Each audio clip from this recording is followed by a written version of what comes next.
There's something undeniably captivating about heavy machinery, a magnetic pull that draws the eye and stirs the imagination. It's a kind of primal fascination with raw power and mechanical ingenuity, a blend of brute force and precise engineering that feels almost alive. And among these titans of the construction world, the excavator holds a special place in our collective imagination, standing tall as a symbol of progress and possibility. It's more than just a machine, it's a mechanical marvel, a hydraulic beast that can reshape the very earth beneath our feet, transforming landscapes with every sweep of its arm. Watch one at work, and you'll see a ballet of controlled force, a dance of steel and hydraulics that's as mesmerizing as it is powerful. The long arm, or boom, moves with a surprising grace, gliding through the air with a fluidity that belies its massive weight. Meanwhile, the bucket at its end bites into the ground with relentless strength, scooping up dirt, rock, and debris as if it were soft butter, making light work of what would take humans hours or even days.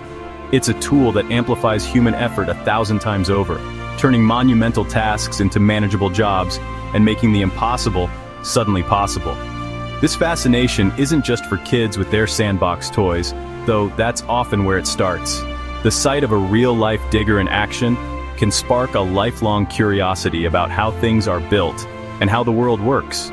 Adults, too, find themselves mesmerized by the sight of an excavator in action, pausing to watch as tons of earth are moved with apparent ease. Perhaps it's the sheer scale of the thing, the way it dwarfs everything around it, making even trucks and workers look small by comparison.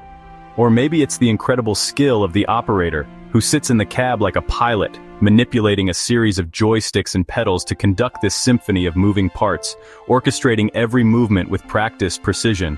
They make it look so easy, but it's a craft that takes thousands of hours to master, requiring a deep understanding of both the machine and the material it moves. Every movement is precise, every scoop calculated, as if the operator and the machine are working as one.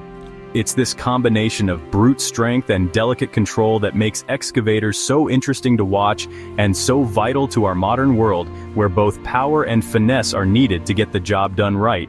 From digging the foundations for our homes and skyscrapers, to preparing the ground for the places where we live, work, and play, to carving out roads through rugged mountains, opening up new paths and connecting communities that were once isolated, these machines are the unsung heroes of progress, working tirelessly behind the scenes to shape the world we live in.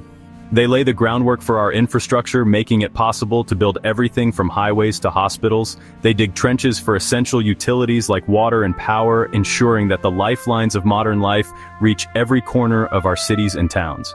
And even play a role in environmental cleanup projects, helping to restore damaged land and remove pollution, giving nature a chance to recover. They are, in a very real sense, the tools that build our civilization, the silent partners in every major project that shapes our future. Without the excavator, the world as we know it would look very different, with progress slowed to a crawl and many modern conveniences out of reach. The speed and scale of modern development would be simply impossible, and we'd be stuck in a much slower, more labor-intensive era, relying on sheer manpower instead of mechanical might.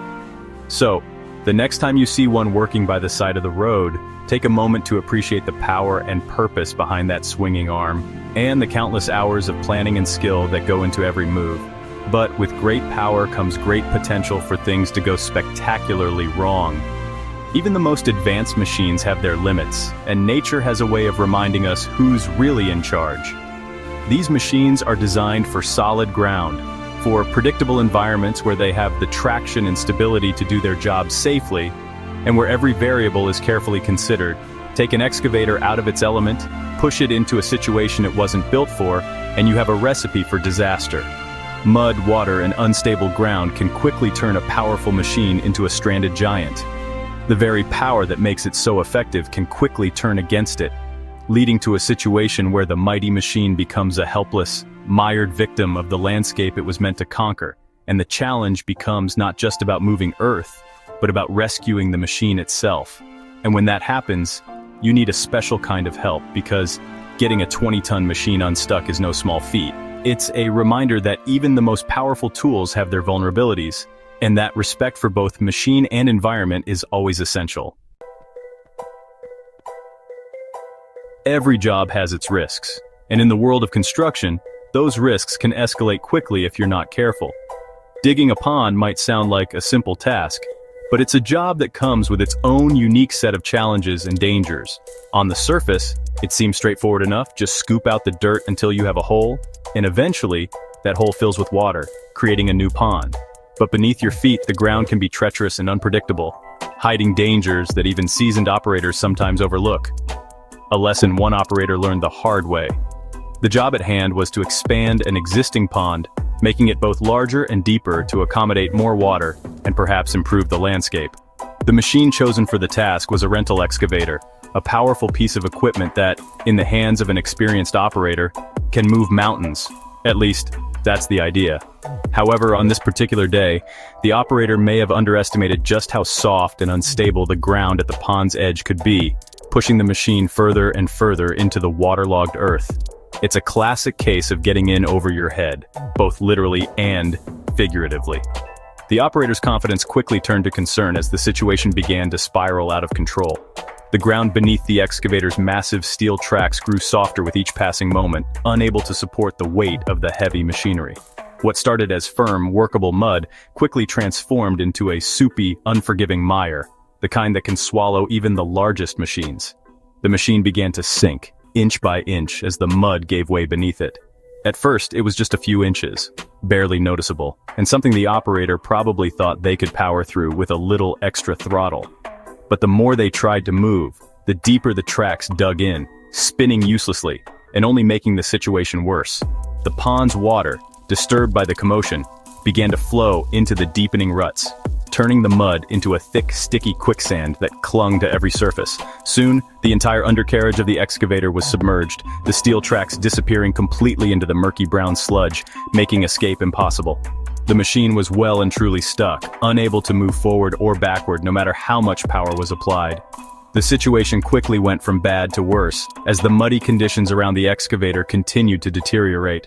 The water level rose steadily, creeping up the body of the machine until it was lapping at the floor of the operator's cab, threatening to flood the controls. The powerful engine was silenced, and the once mighty excavator sat motionless, a defeated giant half swallowed by the very pond it was supposed to be creating.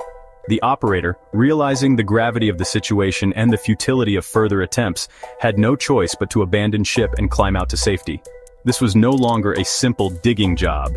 It had now become a full-blown recovery mission, requiring teamwork and careful planning. The rental company was called, and the message was clear. Their expensive piece of equipment was in serious trouble and wasn't coming out without a fight, if at all. For the recovery team that got the call, this was described as potentially the worst excavator recovery they had ever faced, a true test of their skills and experience. The machine wasn't just stuck, it was entombed, surrounded on all sides by thick, wet earth that seemed determined to keep it there. The combination of deep, thick mud and surrounding water created a powerful suction that held the excavator in a vice-like grip, making any movement nearly impossible. Any attempt to simply pull it out would be futile, and could even cause more damage to the machine or the surrounding land, risking further complications and costs. This was going to require a carefully planned strategy, the right equipment, and a team that knew exactly how to handle a muddy, high-stakes challenge. One wrong move could make things even worse. The clock was ticking, and every hour the machine sat in the water increased the risk of permanent damage, not just to the excavator, but to the entire project. The stakes had never been higher, and the outcome was anything but certain. When a machine of this size gets into this much trouble, you don't just call a standard tow truck. The sheer weight and complexity of heavy construction equipment means that a simple solution is rarely an option. Instead, a specialized response is required, one that takes into account not just the machine, but the unique challenges of the environment and the risks involved. You call in the specialists, the pros who have the heavy-duty equipment and the hard-earned experience to handle these kinds of industrial emergencies. These are the people who thrive in high-pressure situations, who know how to keep a cool head when the stakes are high and the mud is deep. The recovery team that arrived on the scene was led by a seasoned operator, a man who had seen his fair share of stuck equipment. His reputation for solving tough problems was well known, and his calm, methodical approach set the tone for the entire operation. He brought with him the primary tool for the job, Another excavator, a powerful 220 model that would serve as the rescue vehicle. This machine was chosen not just for its strength, but for its reliability and the operator's familiarity with its controls. It's a classic case of fighting fire with fire, or in this instance, fighting a stuck excavator with another slightly more mobile excavator. The idea is to use the power and reach of the second machine to pull, push, or even lift the trapped one out of its muddy predicament. But the rescue machine alone wasn't enough. The ground around the pond was a swampy mess, far too soft to support the weight of the second excavator. Even the best equipment can become useless if the terrain can't hold it, and here, every step risked sinking deeper into the mud. Bringing it in without a plan would only result in having two stuck machines instead of one. The team had to be strategic, thinking several moves ahead to avoid compounding the problem. The key to the entire operation, the secret weapon in their arsenal, was a set of 12 heavy-duty construction mats. These mats are a staple in the world of heavy equipment recovery, and for good reason. These aren't your average welcome mats. They are massive, thick slabs of durable material, designed to be laid down over soft ground to distribute weight and create a temporary stable roadway. Each mat is engineered to withstand the crushing force of multi-ton machines, preventing them from sinking and providing a safe path forward. Without these mats, the rescue would have been impossible from the start. The ground simply wouldn't support the weight, and any attempt to move heavy machinery would end in disaster. The team was small but efficient. Each member had a specific role, from operating machinery to managing the mats, and everyone understood the importance of working together seamlessly. Alongside the main recovery operator was a representative from the rental company who was understandably anxious to see his very expensive asset returned to dry land. His presence added a sense of urgency, as the cost of failure would be significant for everyone involved. He gave the recovery team the go-ahead to do whatever it took, a sign of both the seriousness of the situation and his confidence in their abilities. The team knew they had the green light to use every resource at their disposal. A few other folks were on site as well, ready to lend a hand wherever needed, whether it was guiding the equipment, managing the mats, or just providing an extra set of eyes. Every person played a vital part, no matter how small their task might seem. This kind of work is rarely a one-person show. It relies on clear communication and coordinated teamwork to ensure everything goes smoothly and safely. Radios crackled with updates, and hand signals were exchanged to keep everyone on the same page. Everyone on site knew the stakes were high. The atmosphere was tense, but focused, each person aware that a single mistake could have serious consequences. A botched recovery could lead to catastrophic damage to the stuck excavator, from a flooded engine to a bent frame. The financial and logistical fallout from such damage would be immense, not to mention the potential for delays on the entire project.